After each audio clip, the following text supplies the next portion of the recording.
रति रो रही है, शिवजी ने वर दे दिया।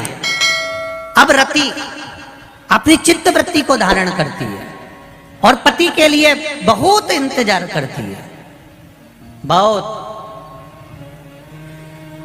कहां सतयुग, कहां त्रेता, कहां द्वापर, भ्रमण करती करती करती समय निकाल देती।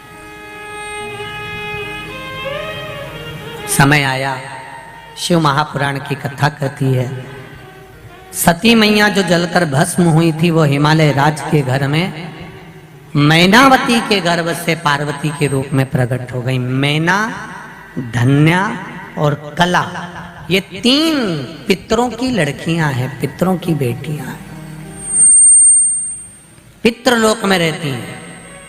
दुनिया का सबसे सुंदर लोक है पितृलोक।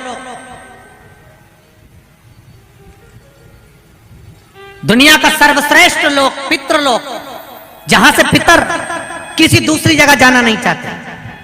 कई लोग कहते हैं हमारे पितरों के लिए मुक्ति के लिए हमने ये करा, पितरों के मोक्ष के लिए ये करा, पितरों के मोक्ष के लिए ये करा। संसार में भटक रहे हैं तो उनकी मुक्ति का केंद्र कारण करिए, आप उपाय करिए, पर पितृलोक में विराजमान है तो उनकी मुक्ति का कोई यत्न मत करिए। क्यों?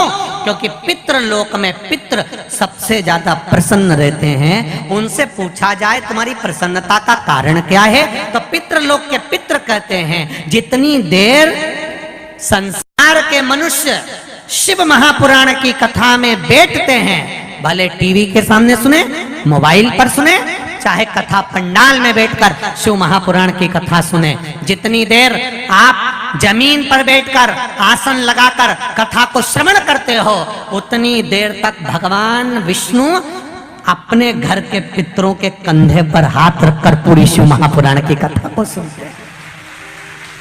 उतनी देर महादेव की कथा का रस तत्व भगवान नारायण उतनी देर तक हमारे पितरों के कंधे पर हाथ रखते हैं और हाथ रखकर कंधा ठोक ठोक कर कहते, देख तेरे घर के ये सत्कर्म कर रहे हैं, तेरे घर के बच्चे कथा सुन रहे हैं, तेरे घर के बच्चे ने पुण्य कमाया, तेरे घर के बच्चे ने श्री शिवाय नमस्तुभ्यम गाया, तेरे घर के बच्चे ने शिव तत्व को जाना है, तेरे घर के बच्चे ने पुण्य। भगवान नारायण कंधा ठोक ठोक कर आशीर्वाद देते हैं, ये तेरे घर के बच्चे हैं, ये तेरे घर की बहू है, ये तेरे घर के बेटे हैं।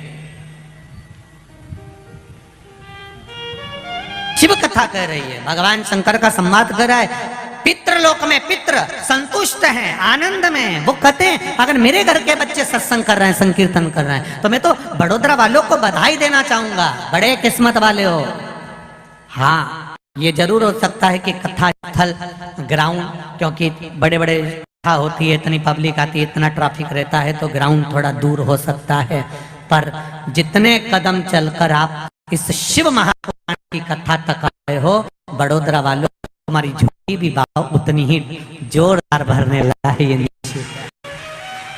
दिल से सुनो, आनंद से।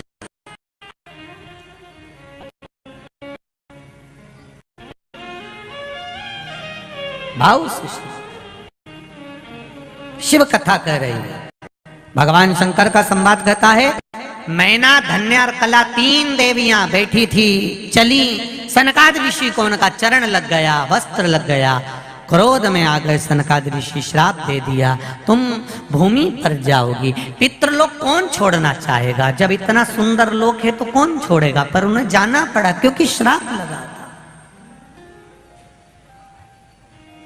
जाना पड़ा।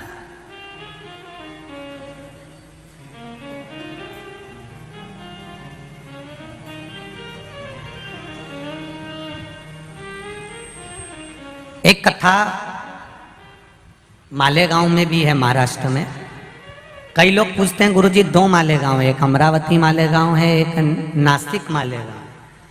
तो अमरावती मालेगांव में कथा नहीं है, ये नासिक मालेगांव है, उस मालेगांव में कथा। कितनी तारीख है वो? 23 है शायद, 23 दिसंबर है। 23 दिसंबर से वो कथा मालेगांव, नासिक मालेगांव में रहेगी, वो स्मरण रहे। तो अमरावती मालेगांव नहीं है, वो है नासिक मालेगांव महाराज।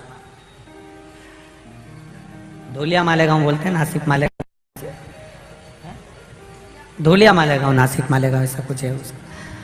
शिव कथा कह रही है। हाँ, दूलिया मालेगांव का होगा। शिव महापुराण की कथा कह रही है। तीनों देवियां पृथ्वी पर आ गईं। संतों का वर प्राप्त हुआ, तुम्हारी गोद में 3 देवियां खेलेंगी, जगत का कल्याण करेंगी। मीना की गोद में माता पार्वती हैं। धन्या सुनैना बनी जिनकी गोद में सीता जी हैं। कला कीर्ति बनी जिनकी गोद में राधा जी हैं। और तीनों देवियां आनंद पाती हैं महाराज। 3 देवियां आती हैं। पार्वती